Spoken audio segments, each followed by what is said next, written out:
started dancing when I was 6, so about 30 years ago. And I started performing professionally as a child. When I was a kid, I used to dream of being the ballerina on a horseback.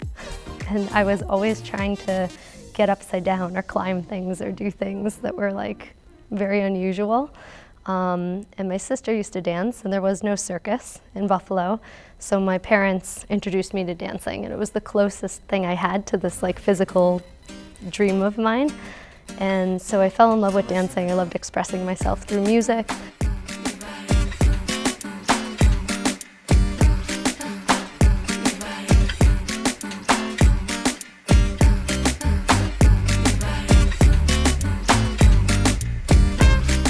I didn't like to talk a lot, so this was a really perfect outlet for me to be physically expressing.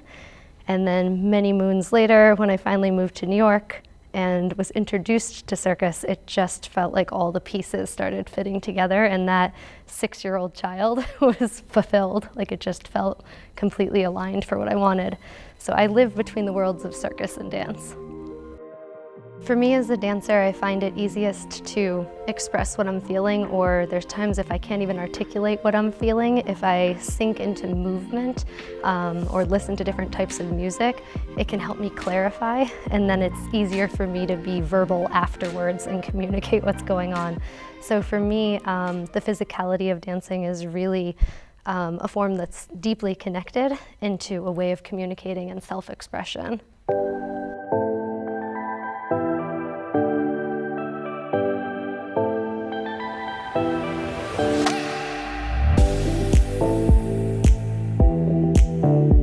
Buccini Butch, and I'm a dancer, choreographer, and circus artist.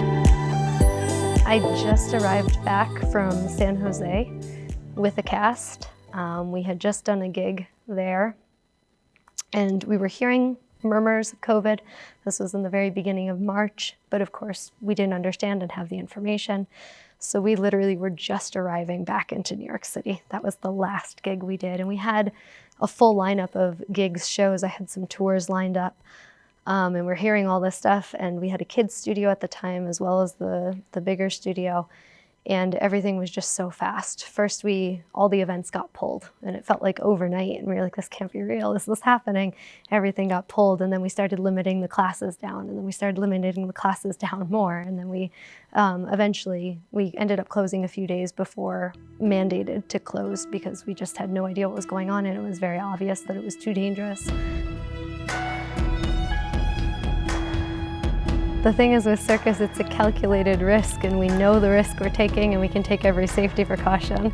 This is so uncalculated and unpredictable, so it's such a different thing on your nervous system constantly.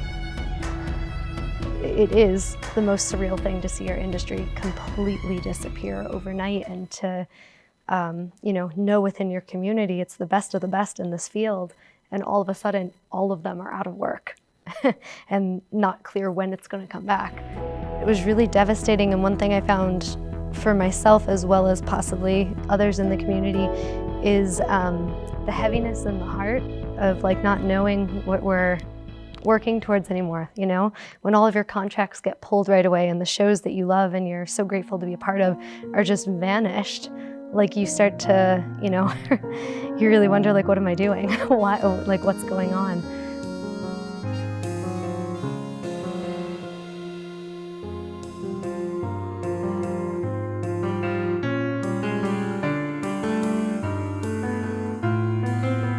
Seeing New York City on pause was devastating, just really devastating. It's a harrowing experience to feel just complete stillness all around, and sense the fear and the unknown and the sound of sirens constantly. And just having, especially in the beginning, having no information about this thing, and knowing people that are in the hospital fighting for their lives, and feeling totally helpless, and knowing friends that are doctors that are on the front lines. But the stillness in the city was absolutely harrowing and just really, really, really, really devastating. I remember the weeks right after the close down, just sitting in the space completely alone and hearing the echoes of everyone like training and hearing the echoes of past shows and just this very surreal stillness that was terrifying and just sad and yeah.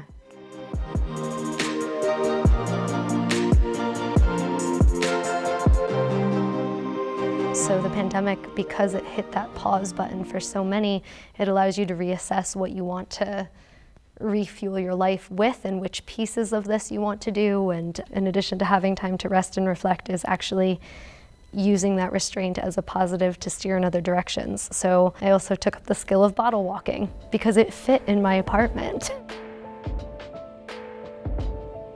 It came out of necessity, that discomfort of not knowing what to do and not being able to do the things that we normally do did steer in other directions. So yeah, conflicting.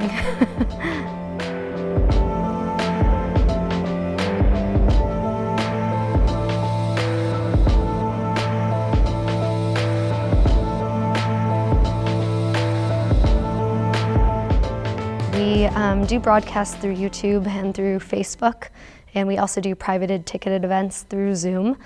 The learning curve was insane. The first few virtual shows we did, I was just helping on the technical side of it, and I remember just shaking because if something goes wrong, when you're live in the theater, I can run around and zip around and fix things. And when it's virtual and all the performers are at their own spaces and someone's Wi-Fi cuts out or there's a tech glitch, you can't do much in that moment. So just the panic and the anxiety was so much worse. I'd rather be on stage in front of 6,000 people than dealing with a virtual glitch. Like, it was just so overwhelming, and it still gets like that for me. Doing virtual stuff, it still shakes me in a way that I wasn't used to with stage.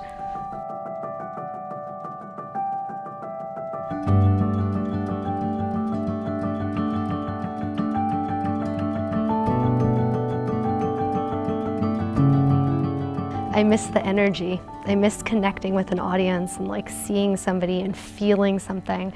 And the magic of being in a theater or even an outdoor show is that everyone comes together for this moment in time and experiences something together, and then you walk away with that shared experience. So no matter where you're coming from, what you're thinking, feeling, you're all gonna go on this journey together and you're all gonna walk away slightly changed. And it's not the same with virtual shows. Someone could be watching and cooking their dinner or doing another thing, or people are having that experience, but you can't see and feel each other in the same way. And so there's definitely a void and there's a big hole, I think, in a lot of performers' hearts right now. It's, I think we live off of that connection.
Yo creo que el teatro va a ser de esos últimos espacios, ¿no? Donde nos vamos a encontrar con otros seres humanos.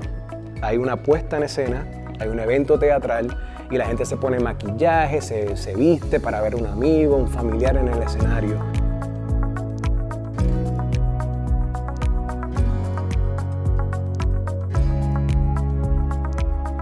El contacto con el público, la celebración de la humanidad, los gérmenes, en este proceso de la pandemia que estamos con esta fobia de los gérmenes, ¿no? Ese intercambio, ¿no? Abrazos, saliva, de sudor, esa celebración de lo que somos, la humanidad, ¿no?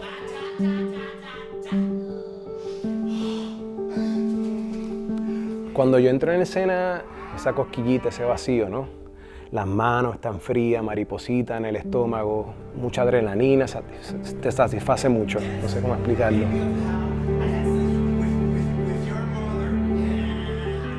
Una vez brinca al vacío está la adrenalina, está el éxtasis, está lo sublime.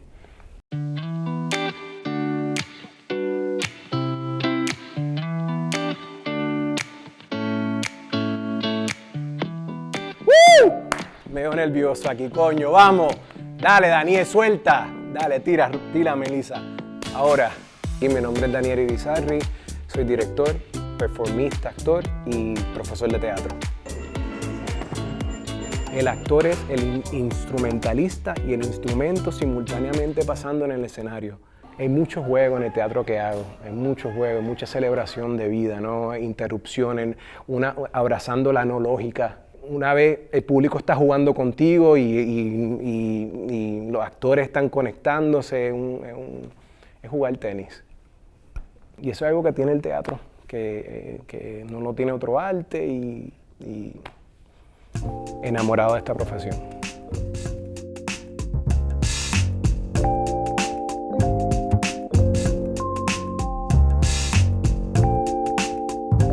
Me mudó a New York en el 2001 para hacer mi maestría en el programa de actuación de Columbia University. New York ha sido como mi centro de base, porque he estado trabajando fuera del país, casi 20 años en la ciudad de Nueva York.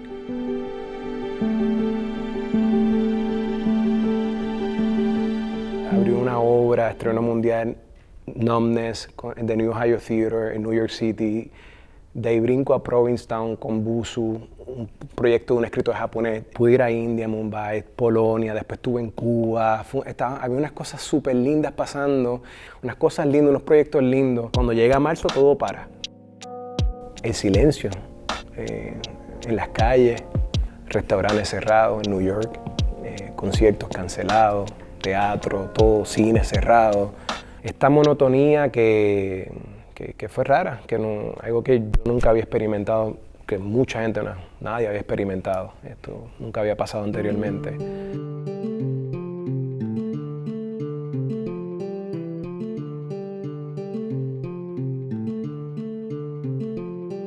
Esta pausa lo que ha hecho es obligarme a fortalecer lazos. Yo lo que estoy buscando en esta etapa en mi vida es con quién quiero colaborar, con quién quiero contar historias. Y esta pandemia me ha obligado de una manera positiva, ¿no? Porque hay tanto tiempo de espera. Espérate, vamos a pensar grande.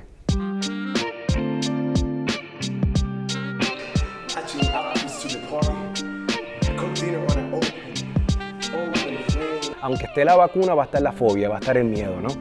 Esa agresividad, esa celebración teatral, como está esta fobia, ¿no? De los gérmenes, ¿cómo me acerco a ella ahora? Yo creo que eso va a cambiar en el trabajo.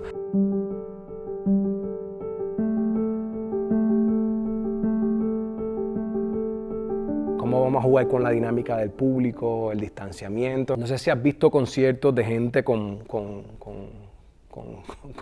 un globo protegiéndole, que tú lo puedes ver. Yo creo que eso va a cambiar entonces cómo me acerco, ¿no? A los montajes que vaya a hacer, ¿no? Cuando vaya a otro país, qué tipo de dinámica me voy a encontrar en esos otros países.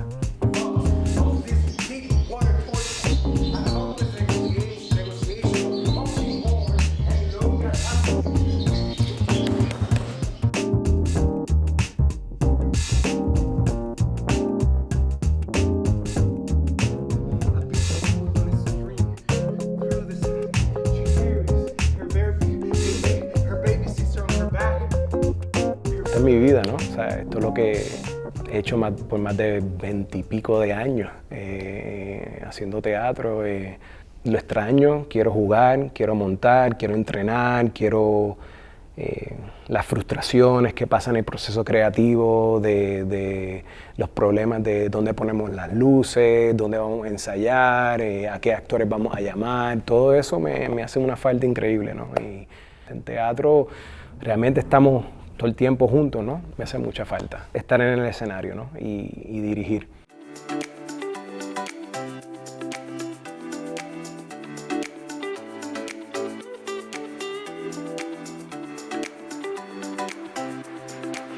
Lo más que me hace falta del teatro a mí, la cosa que más extraño, gérmenes. Eso es lo que nos hace seres humanos. Punto. El abrazo, el saludo, los aromas. Yo celebro los 5 sentidos en el evento teatral. El sabor, el gusto, ¿no? Vuelvo, es uno de los últimos espacios que tenemos donde vamos a recordar que somos seres humanos. Y somos tempo. Somos emoción. O sea, todo eso ahí, la condición humana y en comedia, en drama, tragicomedia. Esa es la importancia que tiene el teatro para mí. Y no estoy sonando así como que, lo digo en serio, esta profesión no la cambio por nada.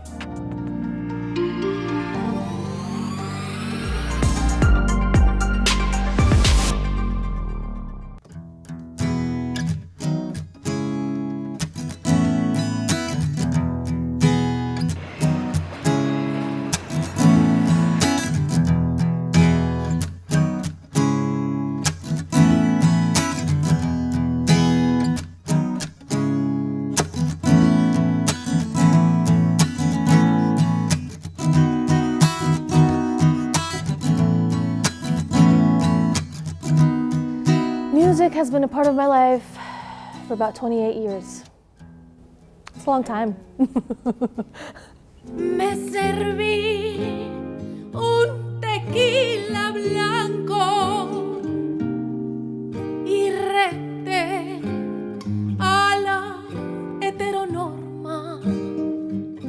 Mexican American from the Desierto de Sonora, the Sonoran Desert in the US-Mexico border. Feminist, very proud to be so, and also part of the LGBT community. Soy los frutos y la semilla. Soy el pistilo en la flor. The first time I was in contact with music was because my mom took me to a choir audition. I was 4 years old. And the choir director said, "Your daughter's no good.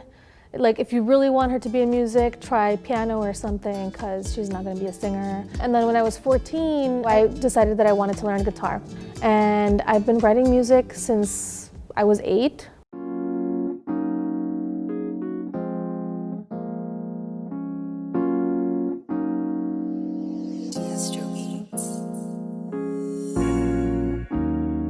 My name is Renee Ghost. I'm a singer-songwriter, feminist, very proud to be so, and also part of the LGBT community.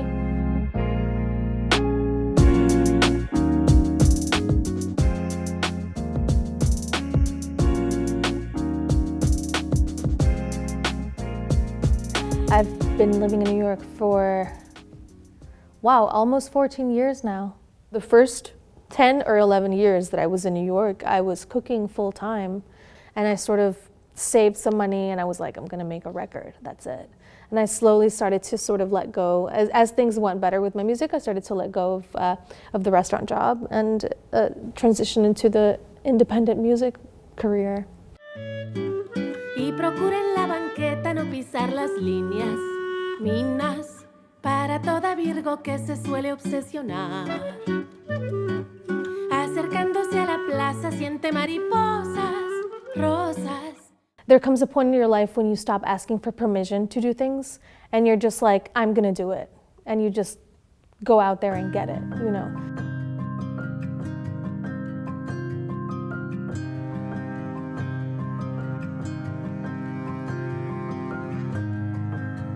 The city's going into lockdown in a couple days. Buy your groceries. And that's when I got really scared. When they said, buy your groceries, because you're not gonna be able to leave the house for X amount of time, I panicked.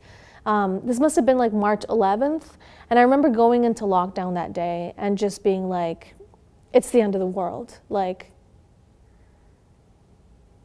uncertainty filled everything. And I had no idea if the virus could come in the window, a closed window, or just, I remember being scared of touching everything, even inside of my house.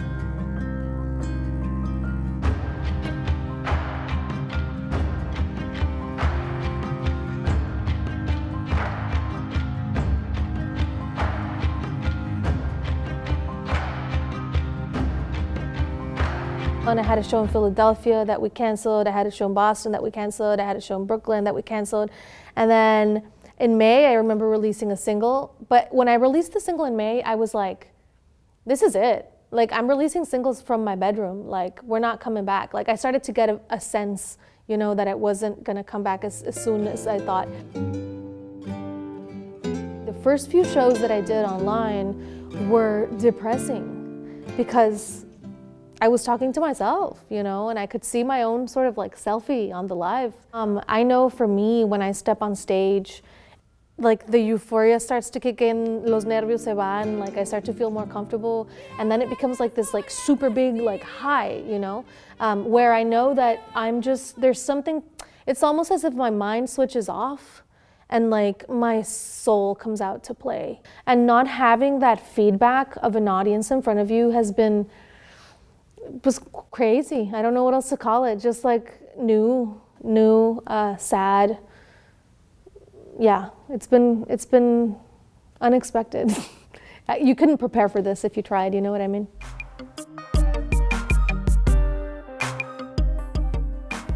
It really felt apocalyptic to me when I saw the city empty. Those pictures of like any avenue. I know a lot of friends lost people that were very dear to them, people who got sick. That was very scary.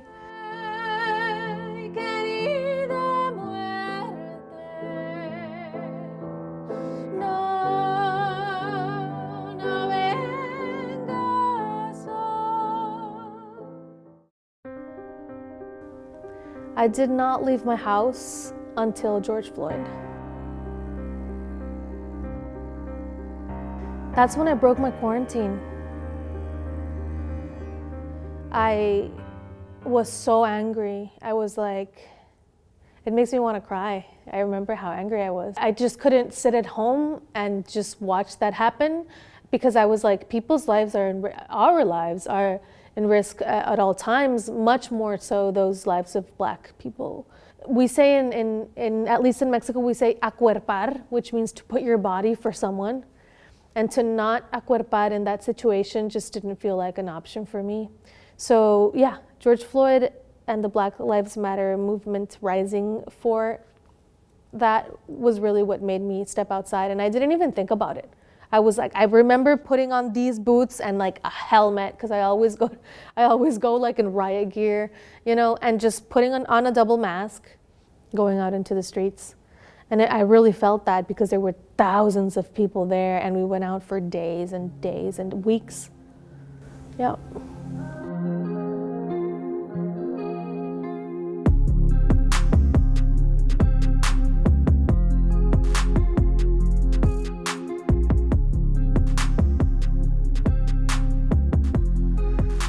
COVID has made me realize two things sort of that are opposite in a way in the spectrum, right, of like our existence. It's made me realize how vulnerable we are as humans.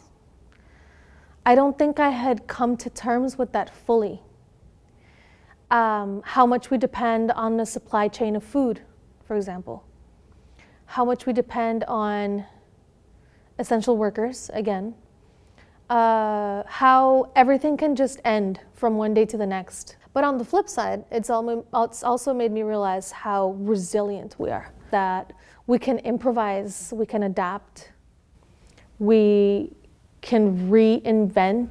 Creo en mis poderes, creo en nosotras, creo en las mujeres, creo en mi abuela y sus oraciones, creo en mis sueños y alucinaciones, creo en mis plantas y los sahumerios, creo en historias que guardan misterios, creo que vibro con el universo, creo en mi canto, creo en mis versos. It's crazy because it's two things. It's like our vulnerability and our resilience and just new ways of living life, I guess. I'm also more grateful for the stuff that we used to have, right? I feel like I used to take for granted grabbing a beer with a friend and going to the park and just hanging out and hugging and kissing, como, you know, in our cultures we're very like besito, abracito, and now it's like de lejos. It's so strange. It's made me more appreciative of the small things in life and the things that really matter in life.